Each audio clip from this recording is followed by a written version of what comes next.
Hello, everybody, and welcome to Dishing with Stephanie's Dish, the podcast where we talk to people in the food space. And today, my guest is Nicole Aufderhar, and she is at 10,000 Bakes on Instagram.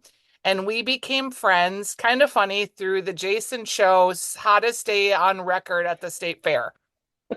Yes, where we were all dying and couldn't think straight.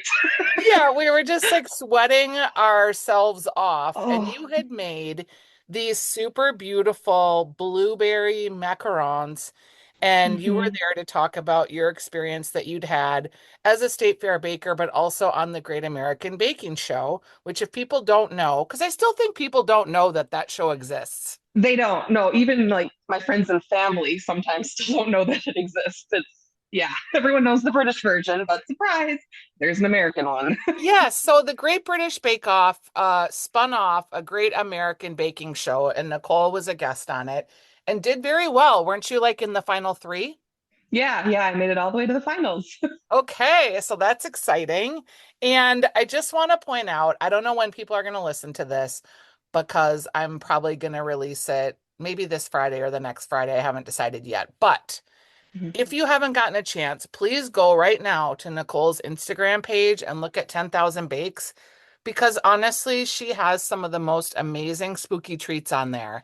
Girl, I mean, those the skull truffles with the raspberry filling, are you kidding me? Oh, yeah, thank you. Yeah, I've always been kind of a Halloween nut. Like it's always been my thing. The spookier the better. And so for me, Halloween baking is kind of all about embracing kind of the quirky and weird. So I just go all in with it. It's always fun every year. I mean, your stuff is real cool looking, very beautiful. There was also a black, was it, what kind of a cake was it?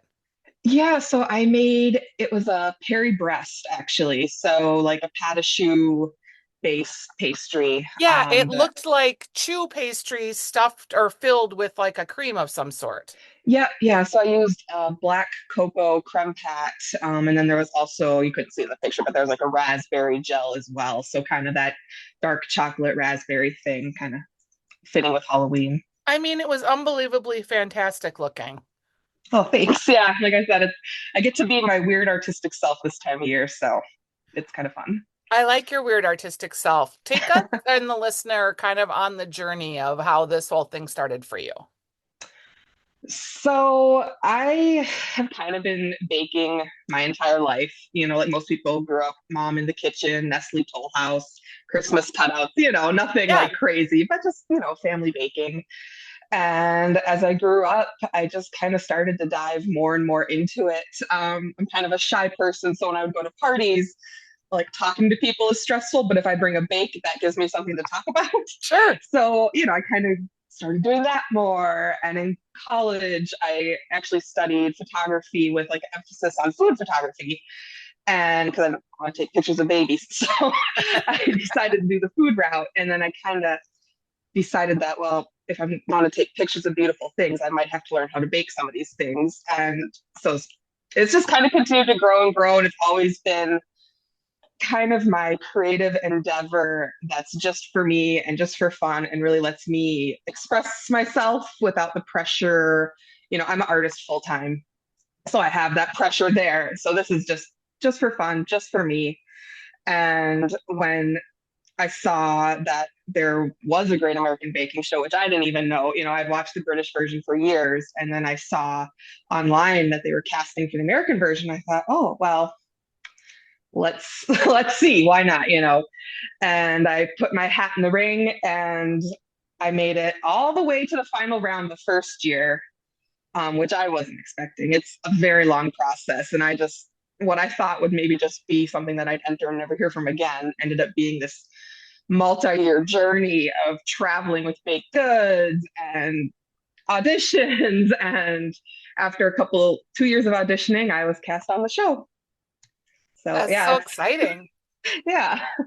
So, how long from the beginning of you arriving to start the taping to when you go home is that length of time? So you are there basically for an entire month. For us, it was the entire month of August. You do a lot of prep work stateside before you go, coming up with your own recipes and stuff. But once you are there the whole time. Even if you're eliminated, then you just kind of get a London vacation, but you're there for the entire month. So they do it in the Great British Bake Off same space? Yeah, so for the Great British Bake Off, there's two tents. There's a tent where they film the version everybody knows, and then there's a tent where they film like celebrity versions, and I believe I don't know if Junior Bake Off is still there as well, but so Yep. there are two tents. We're in the other tent, like so it's not the tent, but it's one of theirs. Yeah. And Paul and Prue are still judges. Yeah, yeah, it's the same judges. It's Paul and Prue. We have American hosts. That's the difference. People always kind of, I don't want to say hate on the American version, but they always say, oh, we don't like it because they're hyper competitive and they don't have the accents and all this. And I'm like, well, yeah, we don't have the accents, sure. Unless Or you the count bad teeth. Minnesotans. Yeah, So there's exactly. that. Yeah. So, I mean, if you want to nitpick, but it's still like a heartwarming, friendly show. Like, once people sit down and watch it, they're like, oh, that's actually enjoyable. I'm like, yes, Yeah. that's what I've been telling you. It is funny that the perception of Bake Off and what people love and what attracted me to it too was just how kind and supportive everybody is.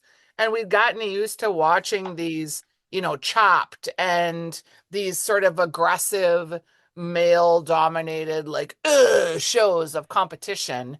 And it is funny because I do think America in general, this is a very gross generalization, but I do think we're more competitive.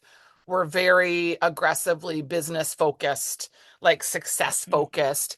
And I think what is nice about the Bake Off is there's a lot of people from all these different walks of life, and they just happen to make pastry too, or they're bakers. Yeah, yeah, that's exactly what it is. And it's after I auditioned because I talked a lot about my state fair competing background.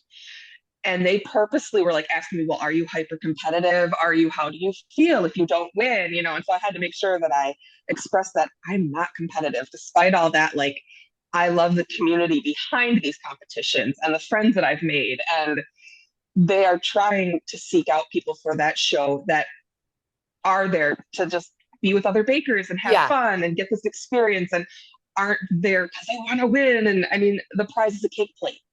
Like you're not getting $20,000 or a book deal, you get a cake plate.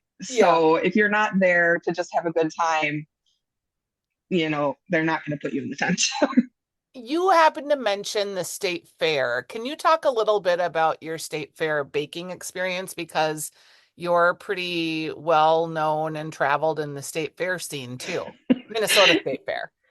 Yeah, yeah. Especially the last year, people have kind of, I don't know, found my like I've always shared about my journey with it. That's kind of why I started my Instagram page was because I wanted to share this community and show how accessible it is. Like you don't have to be an incredible baker to enter. You just start entering stuff and you get to meet people on entry day and sometimes you get feedback from the judges, sometimes you get head scratching feedback from the judges, but like it's just a super fun thing. And so I grew up with a step grandma who competed and kind of taught me the ropes from a young age and was kind of harsh about it, but it served me in the long run.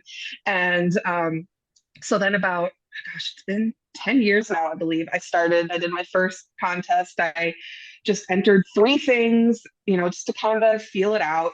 And all three of them ribboned. I got 2 seconds and a fifth. And I was like, oh, okay, Yeah, that's either this is I wasn't sure what to think. I'm like, oh, he says easier than I thought, or I might actually be kind of good at baking because your friends and family are always like, oh, everything's fantastic, but is it really? yeah.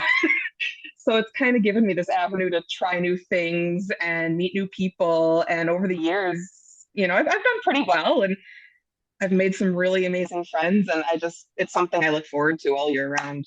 What do you remember what the three things that you made in the first? Yeah, they weren't even, I'd call them baking light. Honestly, it was like a granola bar and then some granola. And then they used to do this thing called the recipe challenge Yep. where everyone would get the same recipe, you know. So it's kind of like the technical on the bake off, Yep. honestly, which is what appealed to me is you all get the same recipe. You kind of have to interpret it. And so I got a second place on that. I got a second place on the bars, and then I got a fifth place on the granola. And the funny thing with the cookies was I was always under this belief that you had to enter things freshly baked that morning, you know. So I woke up early to do my final round and they didn't, they failed. The dough, I don't know what I did wrong or if it was the heat, it failed. And so I'm crying in the kitchen. I'm like, what do I do? Well, I had ones that I had stored in the freezer like 3 weeks ago. Yeah. But I was like, I'm going to save them just in case. And I'm so glad I did because that's what I ended up entering were 3 week old freezer cookies and they still placed. Yeah. And a lot of people do that. Like I know another woman and she enters like 82 contests and some of her stuff comes Yes. in the freezer and she pulls it out the night before and that's what they enter. That's what I've been telling people this year, especially. People were surprised to learn that I did that. And I'm like, yeah. And they're like, well, but don't they taste them? I'm like, yeah, you know, you can kind of tell freezer goods from the fresh, but that's what everybody else is doing. So if you're the best of the freezer bunch, Yeah. you know, and it works. How many categories did you enter this year? This year I ended up doing 12, I believe it was, which I'm not, I mean, there's people that show up with laundry baskets full of stuff, you know, and max out at 20. I doing 12 was a lot for me. I usually like to Yeah, keep it in the single digits. But yeah, it went really well. Half of them ribboned. I got a that's good. sweepstakes for the first time. So it was a lot of fun this year. Yeah, and what people maybe don't know, I mean, you said mentioned that you're an artist. You make leather-bound journals and leather goods. And Mhm. what's your website for that? Because I want to make sure we tell people because your work's really Yeah. beautiful. So my website is wayfaringgoods.com. And it's not Wayfair like that big furniture supply place or whatever. It's spelled WAYFARING I goods.com. love it. Yeah, because you're not doing this in a professional scope. No, baking is right now, you know, probably, you know, I don't know, forever. It's just for fun. I love what I do with my leather business. That has been something I've been doing full time for 15 years. Like that's really where my I don't know. I'm as passionate about baking as I am about leather, but I like keeping my leather as my business and my baking Yeah. as my creative passion, which I think is important for professional creatives to have that thing without the pressure of selling. And let's talk about that for a second because that's sort of uniquely American too. I think that this idea is like, oh, well, she's making all this stuff, she's in competitive realm, she's doing really well, so she must be planning a bakery because we like don't really just allow ourselves to have these creative outlets without making them into something. We feel the pressure from ourselves. Yeah, oh, exactly. And I think, I mean, it's so important to have that creative passion that you don't have that pressure behind. And I think so. I started my business right out of college. I could have either gone the professional photography route or did what I did. And so I think because I started young, I learned how important it is to have that creative passion just for fun. I see a lot of my friends that have since pursued kind of similar art businesses. And I see them now struggling with this, like, oh, well, I'm also good at this. So I should sell this and I should do that. And it's like, no, you don't have to sell everything you make. Like, if you're a creative person, chances are you might be pretty good at a lot of different creative things, Yes. you know, and it stops being fun when, you know, like if I have a failure in the kitchen, I'm disappointed. You know, I get frustrated, but it's okay because it's not going anywhere. I don't have to worry about someone, a customer coming. I don't have to, you know, it's a different kind of failure versus the feeling when you're struggling with a business. And so I like having those two things very separate. Yeah, I can see that too. And also like this idea that because you're good at something or because you make something, then it's becomes less a hobby and then a job. And Yep. sometimes I struggle with that because I'm just cooking now between the cookbook and the show and the Jason appearances and the my blog. I feel like I'm just cooking all the time. And sometimes Yeah. like I feel another like I have to like videotape everything I'm doing. And like Mm. the other day I was like, I'm not pulling out the video camera. I'm gonna cook something that could I? Sure. But I'm just gonna make these apple muffins because I have apples and I feel like an apple muffin and I'm not gonna videotape it. And you know what? I'm not even gonna write down the recipe. And I just was like, I just sat in the moment. I enjoyed the bake. I loved the smell it made my house. The muffins came out. I ate one. I gave one to the dog, and then I went and distributed them around the neighborhood and got rid of them and came home and was like, oh, that was fun. Yeah, isn't that's the best. That's the best feelings. And I know exactly, even though like I don't do my baking in a professional level, just in the world of social media, like you said, you have this pressure to film everything you For do and sure. turn everything that you do into some form of content. And that just sucks the fun out of it, Yeah, it can. sometimes it's fun, but if you're not feeling it, like don't do it. If Yeah. I don't know, it's important to like obviously for you it is part of your work, but But is it, I mean, also, and I'm sort of like, I don't know, I'm just sort of working through this too. Like, we give a lot away of ourselves as creators, as people mhm. in a social media space. And it's just demanding. And I don't want to like sound not grateful because I am, because you build a platform and people really dig your stuff and that's fun. But Mhm. also like trying to recognize what's real and what's not real sometimes. Yes. Yep. Yeah, because people see a version of you and a version of what you do, and they expect that over and over and over again. Yeah. And it can be exhausting, Yeah. And you some days know. you don't feel like delivering Some that. yeah, I don't, and then sometimes I feel like, oh, I have to put it out there because I've put everything out there, and then I do and it doesn't do well or whatever, and then I stress out about that. And it's like, why? Why? Yeah. You know? Uh, Well, Yeah. you and I had coffee, and I think well, we met at the hottest day of the year. And then you followed up and you're like, would you ever want to have coffee? I was like, yes, of course. And I also loved that you reached out to me because I do like bringing this creative online life sometimes into the real life of you and I just sitting and having a cup of coffee and talking about what we're into and what's fun. And I just, Oh, I was appreciative that you reached out. And I wish more people would do that kind of in a real space because I think that's how you grow and how you can help mentor others and help others find their path because so many people have helped me along the way. My goodness. yeah, no, yeah, and I'm still so grateful you said yes because it Sure. is super important, and I think that people are kind of surprised when others are willing to do stuff in person and meet in person. And even for my tiny little thing that I do at the state fair, I met people online and they were worried about bugging me or asking me questions. And I'm like, why? Like, why? Yeah. Like and maybe not, I love talking about that kind of stuff. If I can help somebody else, like, they're like, well, it's a competition. I'm like, so Yeah. like it's better for all of us in the long run, if we're encouraging others to do it and get better and help the people where we can with stuff that we've learned along the way. And like I personally enjoy doing that. So that's why it was so exciting to Yeah. get to sit and So talk with fun. you and meet someone else of the food, yeah, and just learn from each other. So what's next for you, Nicole? Have you thought about that? Uh all the time. I know, again, after having done the show and now I've been very fortunate since the show came out with the opportunities that have come my way. You never know if anyone's going to notice or pay attention or anything. And I've honestly been quite overwhelmed with the amount of stuff that I have done. And so people, they expect the bakery, they expect this, they expect that. And Yeah.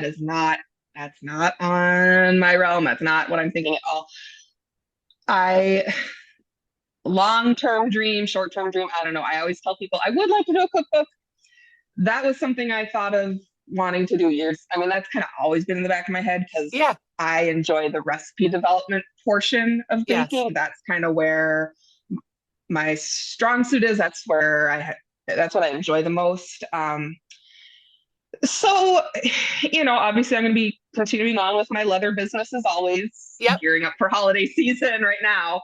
So that's, the main part of my life. But I'm just going to continue to create recipes, share the state fair knowledge, and just be willing to embrace and be open to whatever might come from Yep. it. All right, let's You do something fun. Are you Okay. ready for fun? Maybe. Okay. Always. I have like 5 to 10 questions. We'll see how it goes of just random kind of rapid fire questions. Oh gosh. They're not Okay. hard. They're all about you. They're not hard. Okay. So, okay, here's number one. What is the first bake you remember making yourself? Uh, Cupcakes. Cute. Yeah, like as a kid? It's so basic, but that's yeah. Strawberry cupcakes with Swiss meringue buttercream. Yum. That was my first quote unquote real bake that I did. I love it. Okay. When you go to a potluck, what do you typically bring? Macarons. Oh, fancy. Yes. They're easy to share. They look Yes. impressive, but they're pretty easy to whip up. Okay. What is the first thing you eat from a Halloween candy bucket? Mm. That's funny. Snickers popped into my head first, but Reese's are my favorite. But I guess Snickers would be my first. Okay, I love that. Reese's is the number one popular candy. You probably know that. Yeah, yeah. What is the restaurant that you've been to more than any other? Mm. Well, green scene. Since moving up to Walker, that would be yeah. Okay. I love the green scene here in town. And you live in Walker, I should mention that. Um, Yes, what's your most used pan? I have a little saucepan, and I will shove anything I can into it, even if it's not supposed to fit. I love it. I have one of those too, and it's funny. Yeah, even Yeah, if yeah, doesn't fit. I Okay, just did that last week with some jam. It was a poor decision, but I made it work. but you still loved your pan. Okay, Oh yeah. this is your last question in the final round of the rapid fire questioning. What's an existing cookbook you wish you had written? Ooh. Ooh. I'm looking at all my I cookbooks. know it's a hard one. That is a hard one. I can I well, it's funny because I feel like picking any of them, I'm not worthy of any of them. But I have they're all old vintage ones. Like I have this Rose, what's her last name? Birnbaum, Levy Birnbaum, I the use Cake a lot of her Bible. books. I wish I had the skill and the abilities to write something like that. Do you know that that Cake Bible book that she wrote is having its 35th anniversary this year? I did see that. I know. Yeah. I can't believe it because, like I said, I have all like the real old vintage ones of it, Yes. and it's so cool that it still has stood the test of time. Yeah. No, I love that you have those. That's amazing. Well, Nicole, I hope people will follow you on Instagram at 10,000 Bakes. We're gonna for sure have you on Jason's show next summer so we get a chance to connect at the fair again. And you've Wonderful. also been doing reviews of Great British Bake Off with Bradley and Dawn on My Talk 107.1. And Yep, yep. people should follow you, and you're making really cool Halloween stuff right now. Yeah, thanks. Yeah, we're having fun over here. Yeah, it's amazing. All right, well, when you're going to be coming down to town next, or not downtown, down to town, Hmm. next, give me a shout and we'll have coffee again. It was fun. Oh, definitely, totally. All right, thanks, Nicole. I appreciate you Yeah, spending time with us today. yeah. All Thank right, you. we'll talk soon. Bye-bye. Bye.